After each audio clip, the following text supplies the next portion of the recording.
Now let's end with the biggest star we know. Stanley. The biggest star y'all know, chat. Hey, man, come on, man. If I'm the sun, warm hugs, warm kisses every night, man. Come on. That's my body.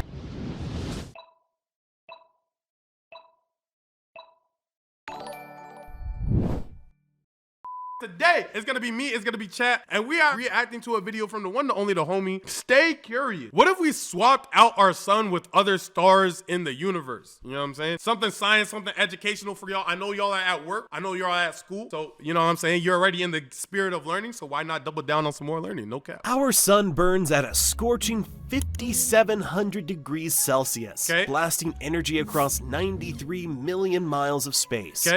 Without it, Earth would be a frozen wasteland within days. I'm not gonna lie, I survive without the sun. I survive without the sun. Now, how I survive without the sun, we could get into that if y'all want, but I think if it was really up to me though, you gotta understand, if it was really up to me and I had to, I think I could do that. Pretty powerful, right? Yeah. Well, not really.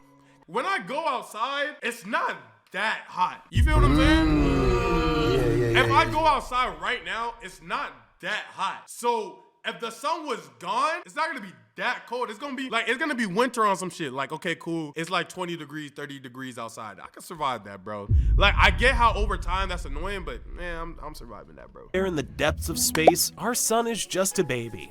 Right. There are stars hundreds, even thousands of times bigger. Monsters that could swallow our sun whole. So, what if we replaced our sun with one of them? Okay. What would happen? Would we even survive? Let's find out. Our first contender is Proxima Centauri, the closest star to our sun. It's a red dwarf, meaning it's small, dim, and relatively cool. Yeah, but you ain't in Africa. We suffering. Damn, y'all sun hot out there? Y'all sun hot out there right now? Africa doesn't have like a cooler season. Africa has a cooler season. I mean, granted, it's about to be summer anyways. We about to be body yaddy yaddy anyways, so it really don't matter what star outside. We still outside. You know what I'm saying? It don't matter what the star is outside. We outside. No cap, bro. It's about to be body yaddy yaddy summer. At only 0.14 times the size of the sun, this star wouldn't exactly command the small presence in our sky. Its mass is just 12% of the sun's. In Africa, we do, yeah. Its gravitational pull would be much weaker. And with a surface temperature of just 3,000 degrees Celsius, this star is barely warm enough to keep Earth from freezing solid. Just go underneath the Earth.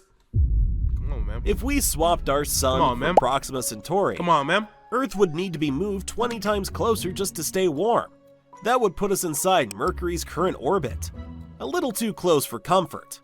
But even if we got the positioning right, Proxima Centauri... Literally, I feel like they're making a problem out of nothing. Take Earth, right? 4 rockets, 4 big-ass rockets. Or we could just use all the nuclear bombs, put them on one side of Earth, blast us this way, watch. On some that. Now, you take the other planet, you use the other nukes, you blow up the other planet. Now that planet's gone, we're closer to the sun, we good. Like, humanity's good. Centauri is a violent little star. Me and you, chat. Unlike our calm sun, I'm not speaking this thing is temperamental, throwing massive solar flares that could blast Earth with deadly radiation, stripping away our atmosphere in the process. That said, Proxima Centauri does have one advantage. It's ridiculously long-lived. Penny is a firm-ass solution, all right. While our sun will last about 10 billion years, Proxima Centauri will burn for 4 trillion years.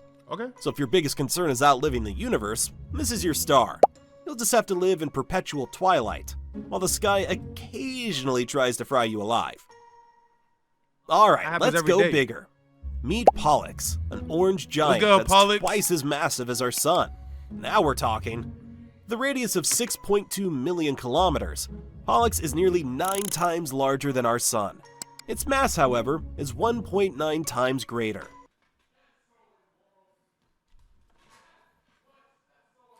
Nine's not that big. Which would make it slightly more gravitationally intense. Its temperature sits at 4,660 degrees Celsius. That's what I'm saying. Meaning it's a bit cooler than our sun, but still warm enough to sustain life. If we replaced our sun with this golden beast, Earth would need to shift further out to avoid being too close and overheating. I feel like neither of these are problems. Like, how hard is it to move? Could someone tell me how hard it is to move the Earth? I feel like if we really needed to, we could just move this hoe. I'm not gonna lie, bro. Right. we'd be in for something pretty spectacular. Imagine looking up at the sky and seeing a permanent golden glow. Every hour of the day would look like a sunset. Deep oranges, warm yellows. LeBron could do it. One of Yo-Yo's noses could do it. Okay, that's crazy. And no more harsh blue light. Forget golden hour, hello golden day. And the best part, unlike Proxima Centauri, stable, no deadly flares, no random explosions. Yeah, I do remember the magnitude 15. It wouldn't last 15. forever. In about 700 million years, Pollux would start expanding even more before eventually dying off. That's not ideal, but hey, we've got time. If you thought Pollux was big, wait until you meet Arcturus. This red giant is 25 times bigger than the sun, with a radius of 17.8 million kilometers. Despite its massive size, so no sun will let us survive? Less dense than our sun. See, like, when you think about this, right, chat, all jokes aside, when you think about this, right, like, no other sun that he's brought up yet is allowing us to survive. It's like, do you understand how perfect our situation had to be for us to be here, bro? Every single thing that is here is so nuanced and so perfectly constructed for our existence to be here. The amount of coincidences it would take if, you know, you don't believe in like a higher power to some degree. It's like the amount of coincidences that it would take for us to be here is quite literally unmeasurable, bro. And like, I know the universe is ever expanding, but it's not ever filled up. You get what I'm saying? Like, the more the universe grows and expands, like, and stuff like that, like, let's say the Big Bang is still spreading and whatever, not everything is being filled up and being created in conception as soon as it's just like being made from the Big Bang. You get what I'm saying? I.e., like, there's the visible, observable universe, there's the non-observable universe, and then there's a part of the universe that just has nothing in it. And out of all of those scenarios so far, this is the only one that was perfect enough. It's just a crazy thing to really think about, bro. Sun, meaning it only has 1.1 times the sun's mass. Its surface temperature sits at 4,300 degrees Celsius, giving it a deep, eerie red glow. If we replaced our sun with Arcturus, Mercury and Venus would be completely incinerated. And Earth, it's a gray, I got you, man. Barely survive, but only if we move Don't let me down. Out. But even if we did, Earth wouldn't feel the same. The sky would glow a deep, eerie red all day long, making every landscape look like it was straight out of a Martian horror Actually, movie. join my Discord first. No more DM me on blue Discord. Skies, no more white clouds, just red everywhere. And then there's the issue of lifespan. Arcturus is old. It's running on borrowed time. Right. In less than 100 million years, it'll burn through the last of its fuel and collapse. So unless you enjoy living in a gothic sci-fi nightmare, maybe let's not swap with this one. Let's crank it up a notch. Meet Rigel, a blue supergiant that makes our sun look like a birthday candle. Right. This monster of a star is a radius this of one's 54 million kilometers. Wait, I'm jacking this one. Wait.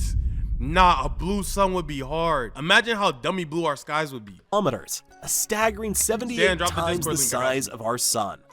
But it's not just big, if you're new. It's dense and heavy, packing 21 times the sun's mass into its glowing blue core.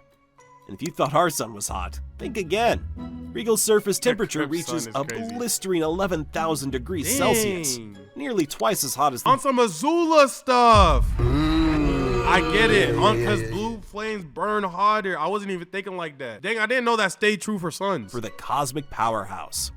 The sheer radiation and heat from Rigel would vaporize Mercury, Venus, and Mars instantly.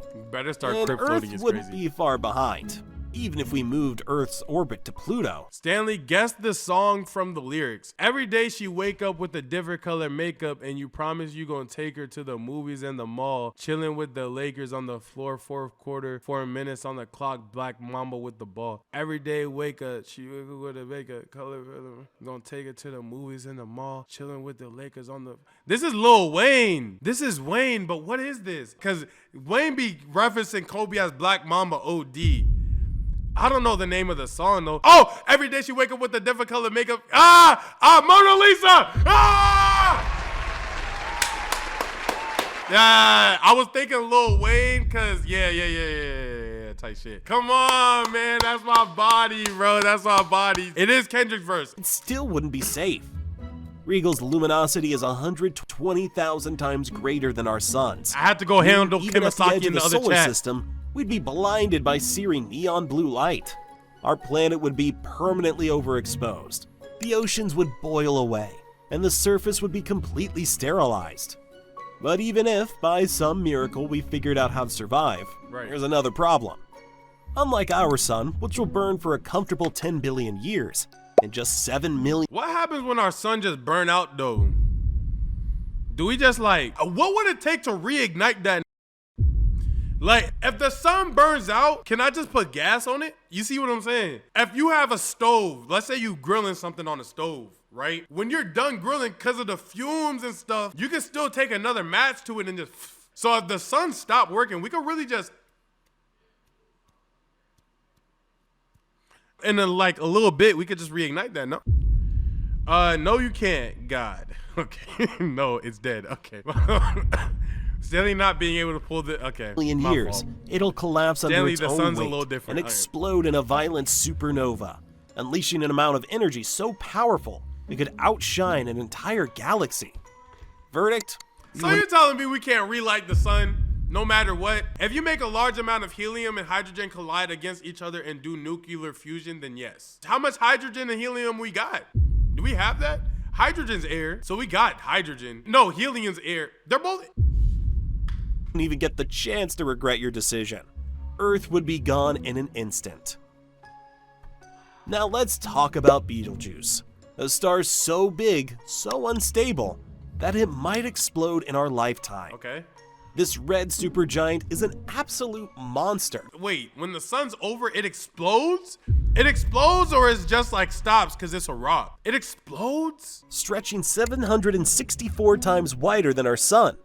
If we put it in the sun's place, it wouldn't just swallow Mercury and Venus. It would completely engulf Earth, Mars, and Jupiter too.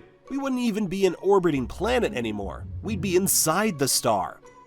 But let's pretend for a second that Earth miraculously survives outside its fiery outer layers. Okay. Would we be okay? It could explode or implode. Which one of those do we have a better chance at reigniting it with? Because at the end of the day, that's what I'm trying to get to. I'm trying to get to the point whether it goes in on itself or outside, we can still put a lighter to that joint and light that joint back up.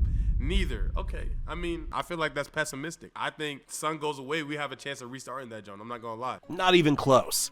For starters, the sky would be terrifying. Glowing deep red, like an apocalyptic sunset. Everything on Earth would be bathed in dim, eerie light, and temperatures would skyrocket.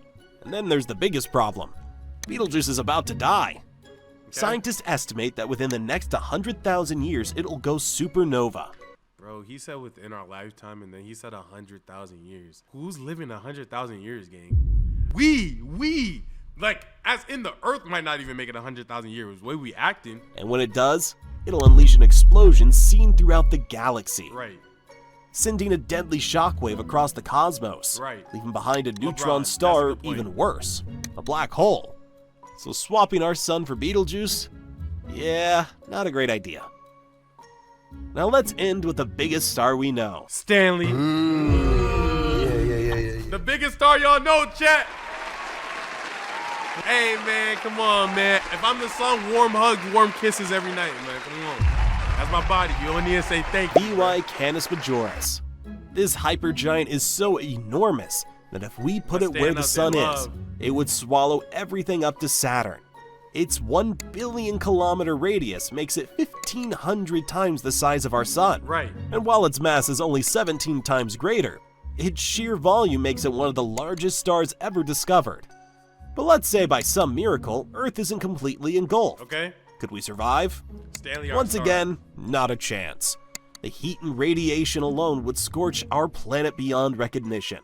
Oceans would... I feel like outside of the ocean, we're chilling. You feel what I'm saying? Like, yeah. The water's getting evaporated, right? But what happens when the water gets evaporated, chat? Clouds, nigga, it's just gonna come back down. Clouds, bro. So even though the water is gonna take a little bit of time to come back down, as long as we got the land, bro, I think we're good. And the atmosphere would be stripped into space.